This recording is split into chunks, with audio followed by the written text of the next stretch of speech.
पूर्ण एकतर्फी ही निवडणूक आहे. भारतीय जनता पार्टी महायुतीचे उमेदवार राजेंद्र राऊत साहेब हे मोठ्या फरकाने ह्या निवडणुकीत विजय होते. ह्या निवडणूक लागण्याची शक्यता खूप कमी होती, पण केवळ विरोधाला विरोध म्हणून ही जी निवडणूक लढलेली आहे, निकाला दिवशी विरोधकांना त्यांची जागा दाखवणारी ही निवडणूक असेल.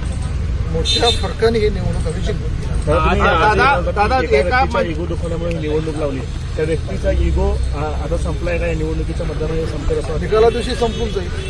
निकाला दिवशी ज्यांनी निवडणूक लावलं ज्या इगो पोटी, तर त्यांना त्या दिवशी ती जागा करून जाईल की आपण आपलं संख्याबळ नसताना सुद्धा ही केवळ आपल्या स्वतःच्या इगोसाठी ही निवडणूक जिल्ह्यावर जाते. त्यांना ह्या निवडणुकीच्या निकालाच्या दिवशी दादा कुठेतरी अदृश्य शक्ती समोर येईल का? कारण हर हर महादेवचं स्टेटस जे आहे ते विरोधकांकडून ठेवण्यात येत आहे. जयश्री मोहिते पाटलांनी ते स्टेटस ठेवलं आणि त्यांनी यापूर्वी सुद्धा दावा केलेला आहे की अदृश्य शक्ती आमच्या मागे आहे. कुठलीही अदृश्य शक्ती त्यांच्या पाठीमागा नाही आहे. त्यांची अदृश्य व्हायची हळूहळू वेळ यायला लागली म्हणून त्यांना सुचत आहे.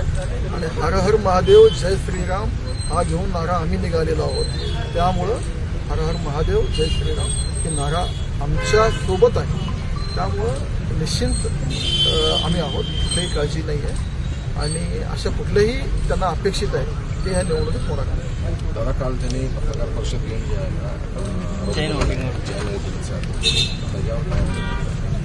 त्यांना आरोप करण्याच्या पलीकडं चेन वोटिंग असेल किंवा इतर काही गोष्टी असतील त्याच्या पलीकडे जागाच नाही आहे.